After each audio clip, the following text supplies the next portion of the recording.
What a way to start the year of 2023. We have Bitcoin and Ethereum breaking out. We're seeing gains across multiple altcoins and just excitement back into the market for the first time in a long time. So in today's show, I want to be going over my key Bitcoin levels, my key Ethereum levels to look at whether this pump can continue or whether the rally is soon to end. I want to look at some upcoming narratives, which could really benefit if Bitcoin holds, and give you a general market update and share with you guys my sentiment and my thesis going forward over the next few weeks. It's good to be back. Good to be back live streaming on the channel. And yeah, without further ado, let's get straight into it. So it has been a crazy few weeks in the market. We have had a pump. Unfortunately, I haven't been here to cover it because I was on holiday in Thailand. The market actually started pumping as soon as I went away.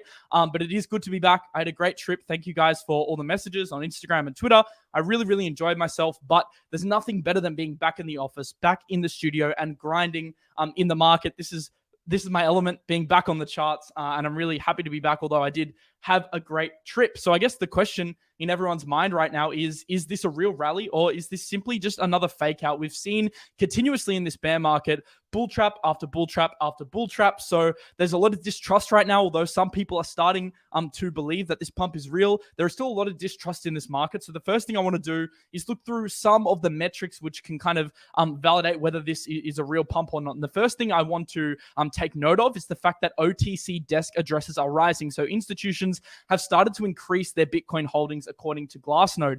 The other stat that I wanted to look at was actually the smart money. Now, their stable holdings have actually dropped from around 35% all the way down to 26% over the past few weeks, which is an indication that smart money is starting to deploy some of their capital. So smart money is basically tracked by the larger funds and tracked by the whales that are holding more coins than retail. And we can see that these guys, the whales, the bigger guys, have actually started to deploy some of their holdings into the market. And we can also see that sharks accumulated Bitcoin first at around 16K. So these are the smaller whales. Then we had the even smaller size whales, which essentially started buying at 18K. So addresses between 100 and 1,000 BTC added 67,000 Bitcoin in the past 8 weeks.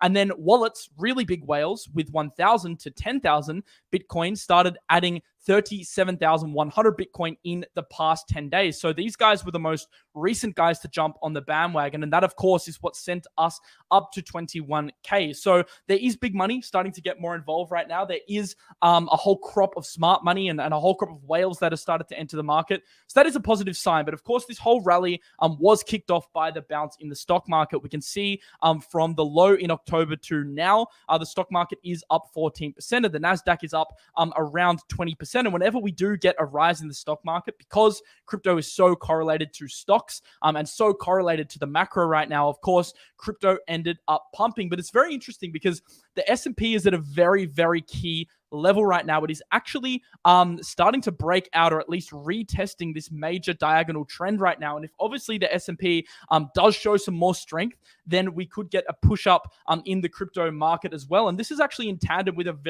very weak DXY. Now, DXY is inversely correlated with crypto. It is the US Dollar Index. So typically when the DXY is pumping, equities and risk assets go down. When the DXY drops, equities and risk assets like crypto go up. And right now we've seen a total breakdown in the DXY actually, which is very bullish for crypto. And it's one of the major reasons why this pump ended up happening over the last few weeks. And we can see that we did break down from this key level a couple months ago, but we never really reclaimed that level, and it just kept breaking down and down and down. Obviously, as we kind of look towards, or at least a lot of the market is now anticipating a lower rate hike in March, which is the next rate hike cycle of 25 BPS. So a lot of this is being driven by the anticipation of a slight Fed pivot, or at least the possibility of a lower hiking schedule compared to what was previously expected. This has resulted in a sell-off in the dollar, and obviously people buying into the stock market as well, which is why stocks ended up pumping. But this is a very key level to look at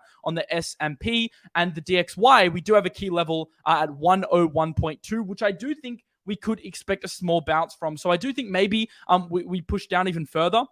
but it does have to test this horizontal level here. And if we do get a bounce, that would result in a pullback for crypto. So a lot of the people angling for a pullback right now, I think that would happen in tandem with a bounce off the DXY. If it does go down a little bit further, it means the crypto market could continue to rally. But obviously it is largely in the hands of the stock market, in my opinion, as it's very, very tied to macro this move. It's not crypto specific, although it is important to note that we did see a positive decoupling, a slight decoupling, where Bitcoin was actually outperforming the stock market for a matter of days. And of course, Ethereum as well, which was performing even stronger than Bitcoin, also outperformed the stock market as well. So let's look at the Bitcoin and the Ethereum charts in isolation. We kind of know where the macro is sitting right now. The DXY is breaking down. That's a good sign. And also the stock market has seen a bounce and also looks to be breaking out at the moment, although we do need confirmation. This is a daily chart, of course. We're going to need a couple confirmation candles before we call it a successful breakout.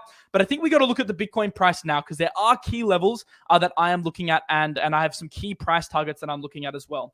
I actually want to take you guys all the way back to last September and October pre-merge. Remember when the price was pumping pre-Ethereum merge in August? We had some really key levels that we set, and we had really key ranges that we set. And in my opinion, Bitcoin is actually adhering to these ranges right now. And we can see on the chart that it is kind of obeying these ranges that we previously set. So I'm actually trading similarly to what I did in August. And this is basically every time we break a key level, actually longing the market. And every time we get rejected off a key level, actually shorting the market. And if you've been trading these lines, which, as I said, we've had for many, many months, you'd be significantly up right now because you would have longed at range low. You would have longed at mid-range at 19.8 to 20K. And right now you'd be in a lot of profit and you'd be sitting in a nice position. Now, I don't blame anyone if you didn't catch it. Obviously, it's holiday season. Not everyone's on their computers. Maybe you forgot to set orders. That's okay. You can just start kind of following some of the levels now. But we do have some key levels that I do want to look through right now. And the first thing to note is that we are approaching resistance. Resistance at roughly 21,900 to 22K. If the bull scenario is to play out here for Bitcoin right now, we would need a clean break of this 22K region. And of course, you have a further target of 23K after that, which would be the bullish scenario. The other scenario is that we actually get a pullback right now. Of course, you can trade exactly based on how Bitcoin reacts. You don't need to preemptively predict this. We could very well just get a rejection of this 21.8K level, and then that would be an indicator to short. But that is definitely another scenario, that we actually get a rejection of this level and we come back down and test 20K again. Or we may even just come back down and not even get that far, back to around the 20,500 level. So that is kind of the scenario for Bitcoin. You've got two scenarios right now. I think a lot of people are starting to expect a pullback. Usually when the market kind of all agrees on one sentiment, then the price tends to do the opposite. So that's kind of the case against a pullback. However, when we do look at the DXY, which is showing the likelihood of a bounce at this level, in my opinion. We kind of look at the Bitcoin chart as well, approaching resistance. I think it's likely that around the 22K level, we do see a temporary pullback. Now, I think the major question, though, is how deep the pullback is. Is it all the way back down to 20? Is it to 20,500? I think my key sentiment right now is the longer it takes for Bitcoin to pull back, the less severe the pullback will be. So if we go a matter of days now, so for the next week without pulling back, I think that just means that when we do get a pullback, it'll be much smaller. Whereas if we pull back today or tomorrow, then it's likely the pullback is a lot more severe, because the longer this price holds, the more confident the market gets in general. And the more sentiment, the more positive sentiment that goes into the market, the more positively price tends to react. So right now, if you are in the camp that you want to pull back, you do want it to happen soon, because the longer this takes, the less likelihood it has of happening, in my opinion. Now, the Ethereum chart is very, very interesting as well, because versus Bitcoin, Ethereum has shown a lot of strength. And there are a couple key indicators right now which are quite bullish towards Ethereum, in my opinion, and bearish. So it's kind of conflicting data here, but I'll get into what I mean in a second. So Ethereum right now is following basically what Bitcoin's following, approaching what I think is resistance at the 16,500 level, in my opinion. And then we have that key level at 1780, which was a key level that we got rejected off multiple times back pre-merge, you guys know that we were trading that level a lot for the breakout, and obviously we did quite well on the shorts there for the rejections of that level. So if we do break on Ethereum, I do think we are facing resistance. However, there's another scenario here that we kind of do break out and then we consolidate around the 16,500 level. And the important thing to note is that if this scenario does play out, then a lot of altcoins are going to perform very, very well. So irrespective of how Bitcoin and Ethereum perform, their relative strength, so them just holding their positions, kind of frees up altcoins to go on a little bit of a rally, in my opinion. So general strength or even general stagnation in the market right now from a bull's perspective is a good thing. It means that many other altcoins could pop. And at the end of today's show, I'll go through some of the altcoins that I think could perform really well if these levels actually do hold. So with Ethereum here, we want to see that bullish retest. Of course, just like Bitcoin, we could see that rejection in tandem with the DXY bounce. And obviously, as I stated before, the longer the time goes on, the lesser the response will be in the negative direction, in my opinion. ETH gas fees, though, are getting really high. And this is the piece of conflicting data I wanted to show you.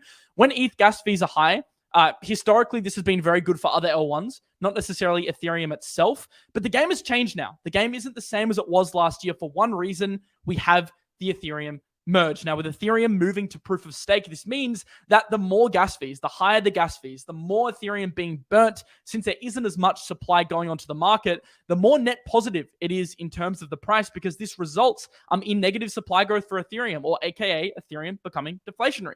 So right now we are in a position where, although ETH gas fees are really high, this is actually quite bullish for the price because this is meaning that more Ethereum is being burnt. And since the issuance is very low now because of the ETH merge, we are in a point of net deflationary status. So with more activity coming into the market, this tends to result in more ETH gas fees being burnt, tends to result in higher gas fees, as well as there's more competition for Ethereum usage. And this is very bullish for Ethereum overall. So this is one key thing to look at. Keep an eye on the gas fees. Honestly, it's crazy. I haven't seen a gas fee of over $100 on Ethereum in a very, very long time. Now, if you watch Rand's show a couple days ago, you'd know that he said that he was moving out of Bitcoin and into Ethereum. So one of his trades, not only in the short term, but long term, was actually short Bitcoin, long ETH. Because he believes, or not short Bitcoin technically, but play the relative trade of Ethereum versus Bitcoin. Now, I wanted to actually revisit these charts because I think they're quite important, because Ethereum tends to lead the altcoins. So a bullish ETH Bitcoin pair is very bullish for alts. And a bearish ETH Bitcoin pair is a little bit more negative for alts. And I know you guys are quite heavy in alts. I know you guys like to trade alts. I do as well, because that's where you get the higher gains. So it just makes sense to trade alts versus ETH BTC. But this chart is very important, one of the most important charts in crypto right now. And what I actually am seeing, guys, over the next few days is a pullback in Ethereum versus Bitcoin. Now, this doesn't necessarily mean Ethereum crashes. It may just mean Bitcoin pumps harder, or it may mean if there is a correction, if we do reach that level of resistance and get rejected and we get that bounce off the DXY, then it means that Ethereum pulls back harder than Bitcoin. But I am seeing a pullback to this major trend line. Now, this isn't a huge pullback. This is just a pullback of roughly 2.5% to the 0.072628 level on the ETH Bitcoin pair. That is the first level that I think we could bounce. And then you've got this second scenario where we come back all the way down to the horizontal at the 0.07 level. And that is the second scenario for Ethereum to bounce. And as I said before, the longer time goes on here, the less of the pullback I think we're going to see in ETH BTC.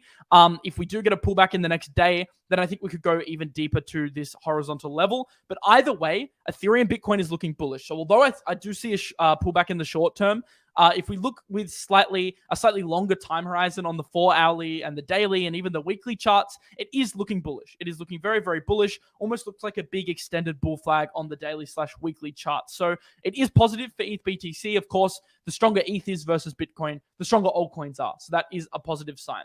Just remember, guys, if you are starting to feel euphoric, if you are starting to feel kind of that FOMO kicking in, just take a step back for a second. Just remember where we sit in the market. And if you are up, make sure you are taking some profits. I did very well off a lot of my trades over the past few months. So I managed to get a couple entries on Ethereum at $1,000 during the FTX saga, during the post-merge collapse as well. That was kind of like a couple trades I was taking around the $1,000 level. And of course, I was entering a lot of alts around that $1,000 level as well. But right now, I actually am taking some profits. Now, this doesn't mean I don't think the market can go up. I do have price targets on Bitcoin that are much higher if we do get a successful breakout. And of course, if Bitcoin breaks out, the alts are going to break out even harder. But remember, it's never a bad idea to take profits, even when it feels wrong. And in fact, the best time to take profits is when it feels wrong. And the best time to buy is also when it feels wrong. So you kind of got to trade against your own psychology a little bit in this market. So use rallies as an opportunity to replenish stables. So when we get these big pumps, replenish your stable balance. Get those stable balances up to 20, 30, 40%, maybe even more if you're more risk off. And then when we get big corrections, use that to your advantage to start to build positions. So use corrections to build positions, use rallies to replenish stables. And if you can kind of master that cycle, I know it's a hard balance to strike, but if you can master that rotation game, it doesn't involve timing the market too much. It's just taking profits intuitively, or if you are experiencing FOMO, then I guess in some cases, anti-intuitively. So that's what I'm doing at the moment, taking some profits and not getting too carried away in case 𝗕𝗆𝗕𝗄𝐿ab's sentiment is correct, and that is that the market is overbought according to the breadth indicator. So I do agree with this. I do think the market looks overbought on many of the charts. The RSIs look overbought. A lot of the indicators look overbought. I think the DXY could bounce soon. So there's a lot of evidence stacking for a pullback in the near future. Obviously, Bitcoin approaching resistance, Ethereum approaching resistance. A pullback just makes sense. But there's one kind of little conflicting thing in my head that is also talking me out of a significant pullback. And that's the fact that the sentiment of a pullback happening is now consensus. I don't know if you guys, if you've read the comments today, if you've read some of the sentiment on Twitter, if you've seen the comments on the other videos, a lot of people are expecting a pullback. Everyone wants a pullback. A lot of people were sidelined and didn't take advantage of the move from 16 to 17K. They're now on the sidelines. They've got capital and they want to deploy. And I know a lot of you guys are in that same position. And when the market wants one thing, and that's a pullback, when the market thinks one thing will happen, and that's a pullback, then usually price tends to do the opposite. Now, not always. Sometimes the market does obey general sentiment, especially if you kind of have whales moving against retail, which does happen. But at the same time, when everyone starts to kind of agree on something, that's typically when alarm bells go off in my head. So I wouldn't be surprised if there is just a tiny pullback and then we kind of breeze through 22K just because the sentiment's becoming consensus. Sorry, I can't give you a definitive opinion on this. I don't think I need to, considering you know the levels. We can trade it either way. We can trade the rejection, we could trade the breakout, and we could trade the relative strength between Bitcoin and ETH. But yeah, although my gut's telling me one thing, at the same time, when something like that becomes consensus, the market does tend to do the opposite a lot of the time. And cold-blooded 𝗕𝗆𝗕𝗄𝗏 kind of agreed with this sentiment. He said, the more I consider the path very few want, the more I convince myself it's the most likely. Now, the path very few want, in his case, is actually a rally to the 30K level. Now, it might not actually go this high, but basically a push up in that general direction. He says what this means: no comfy spot buys. You can't be comfortable buying into green candles. That's never comfortable. Buying on a pullback is much more comfortable for spot buyers. Continue green button smashing. That's when kind of retail comes back in. Everyone starts to get the pullbacks on. Euphoria kicks back in, pushing momentum hard. Shallower but aggressive pullbacks. And he said, I'm with the majority for the path I want, though. So the path everyone wants is a pullback to 17, 18K, and then a rally. So more time to load up the bags than a massive rally. But the path very few want, and the most hated path, is the path straight to 30K. That would piss a lot of people off. Now, this doesn't mean the bull market's back. Bear market rallies happen. In fact, in my predictions video for 2023 and my predictions thread, I said at some point in the year we're going to hit 30K. Does this mean this is the rally to take us to 30K? No one knows yet. We do need to clear that key Bitcoin level of 23K first. We obviously need to push up towards the 25 to 26K region, which we couldn't break during the pre-merge rally.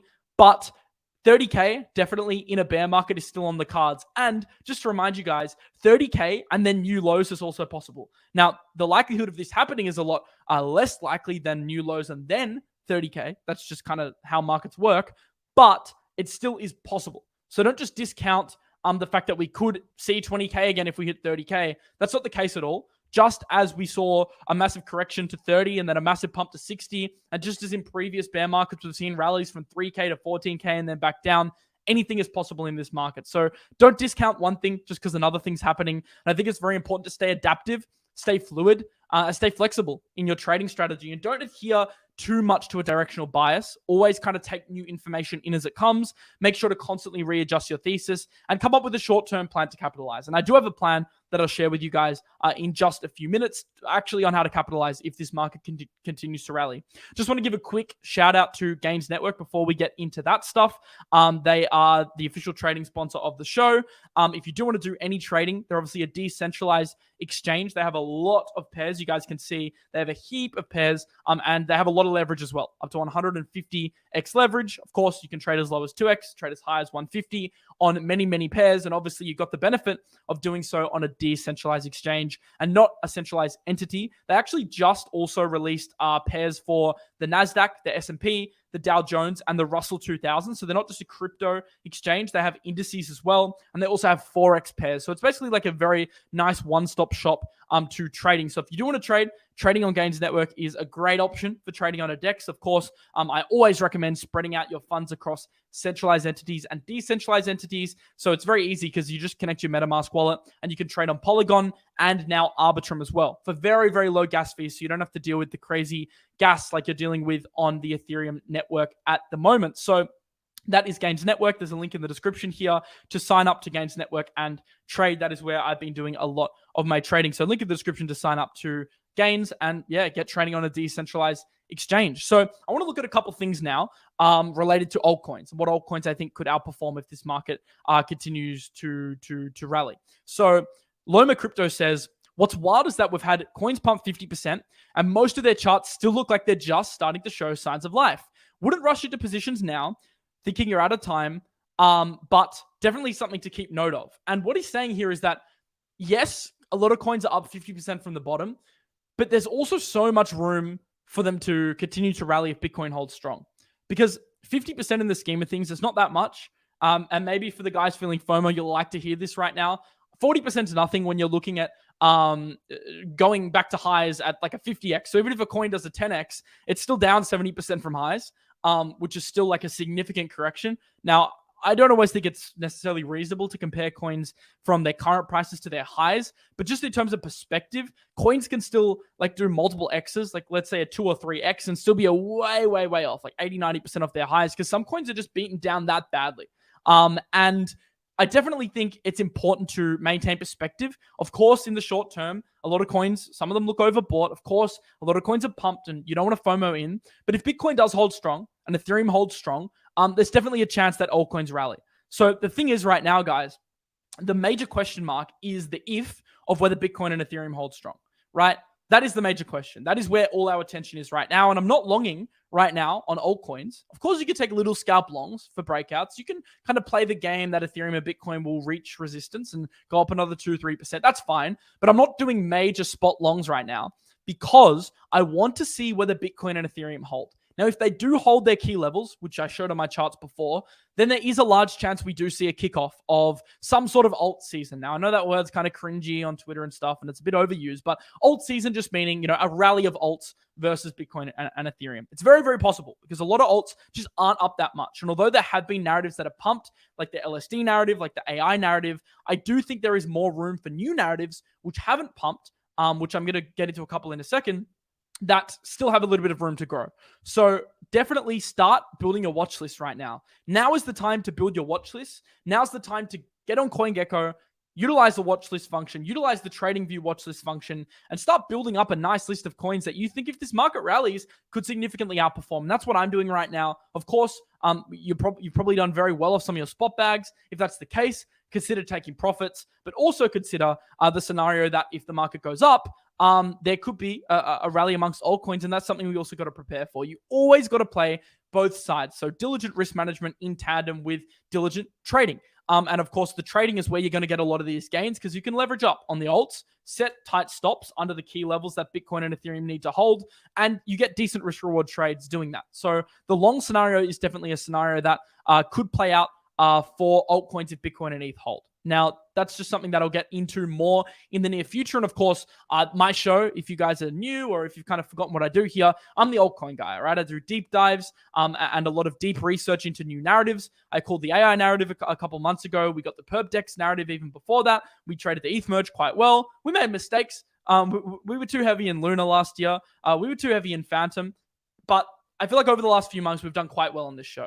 And I really plan on continuing that momentum in the future and giving you guys the narratives that I think can outperform outperform if this market outperforms. Now I'm back from holiday and I'm really dedicating a lot of my time to researching some of these smaller caps, researching some of these gems, but also kind of researching where I think liquidity will flow and where I think liquidity will rotate.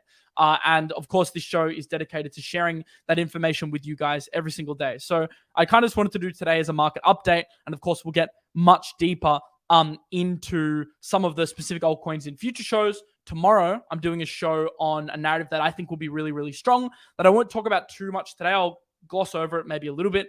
But tomorrow, that's when I'll kind of give you more detail on that. Today's kind of my market overview to kind of frame ourselves here. So I will talk about that narrative in just 30 seconds. But first, I just want to remind you guys that DeFiChain, one of the sponsors of the show, actually just announced their own blockchain, which is called DeFi MetaChain. So it's essentially kind of like an layer 2 blockchain scaling solution, which is an EVM compatible scaling solution to help incentivize DeFi on the Bitcoin network. So using Bitcoin in DeFi and allowing you to do so via a EVM compatible layer 2 blockchain. So very cool product that's coming out soon. I think it's very bullish for DeFiChain in general.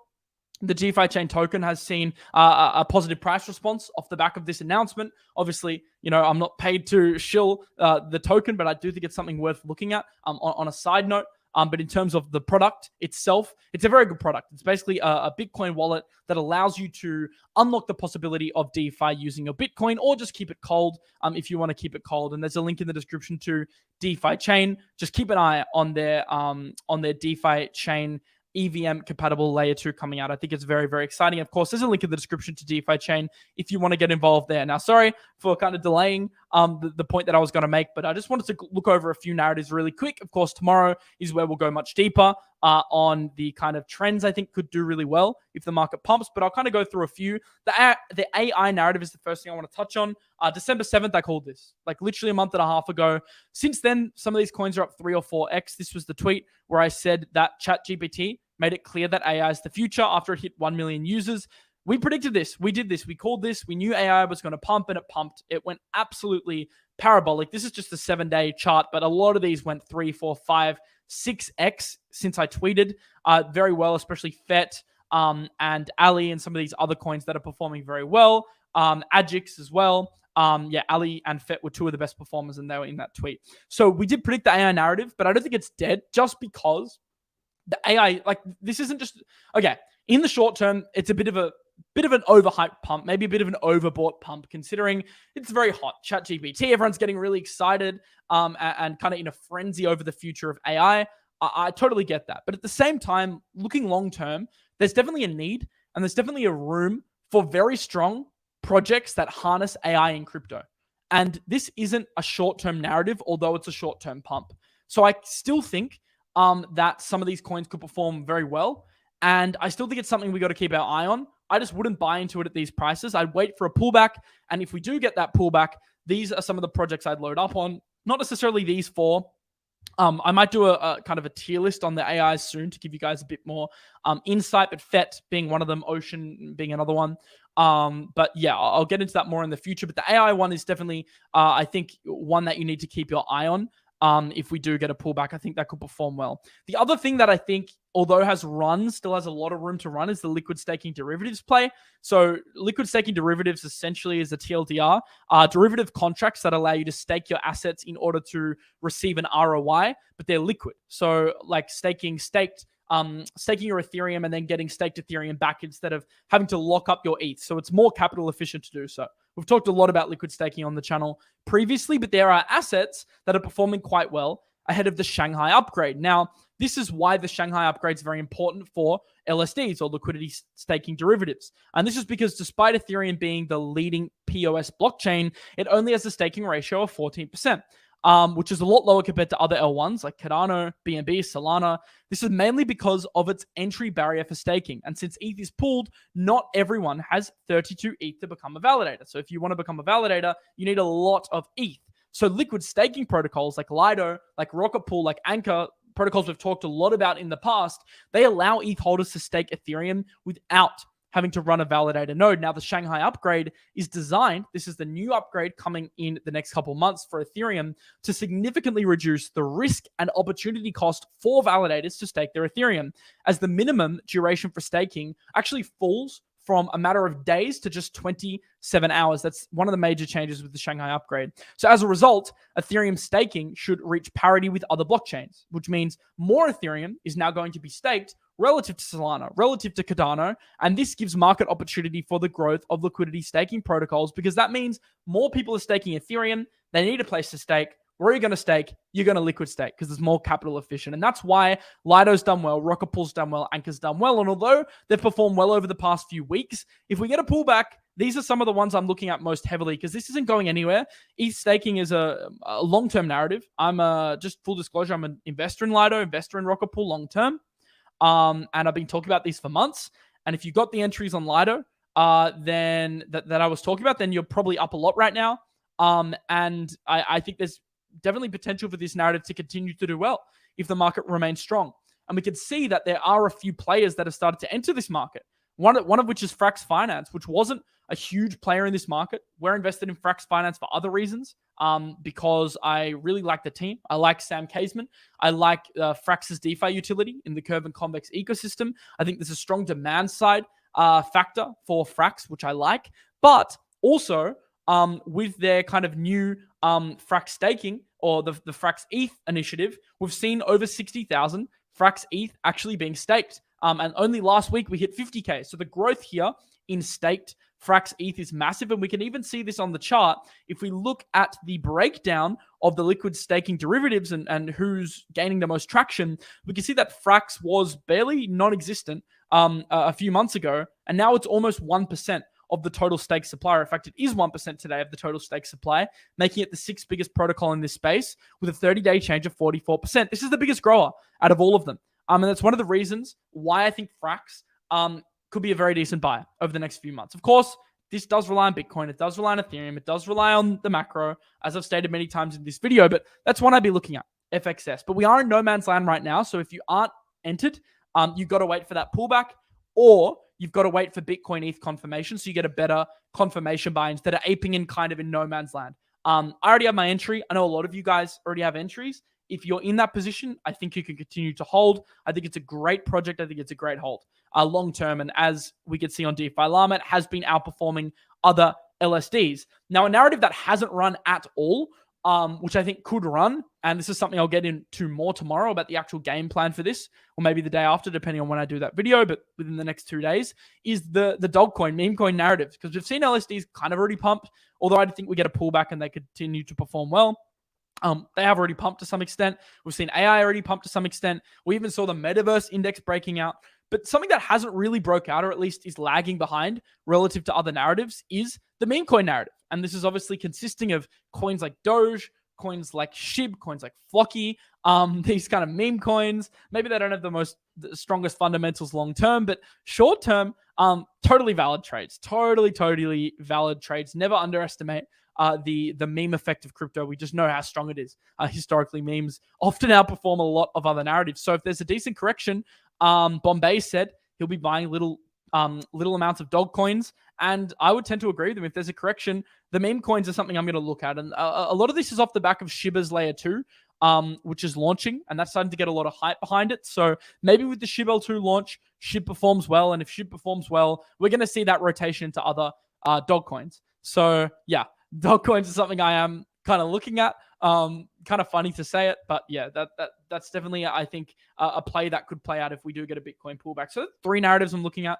Of course, as I said, I'll get more into depth on some of the other ones that I haven't pumped in the near future, but wanted to give you guys this market update today to kind of give you some info on where I see the market at the moment. But it is looking quite healthy in the short term. It is looking quite healthy, although just thought I have taken some profits in case we do get a more significant pullback, so I can kind of play that game that I was talking about before of, taking profits into pumps and then buying back, and so replenishing stables and then redeploying stables when the market drops. And I've been kind of able to stack, maybe not dollar amounts so much, but at least token amounts during this market via utilizing this strategy. So actually increasing my ETH balance, increasing my Bitcoin balance via kind of utilizing the rough swing trade plays. Now, they're not swing trade plays because I don't want to time the market exactly.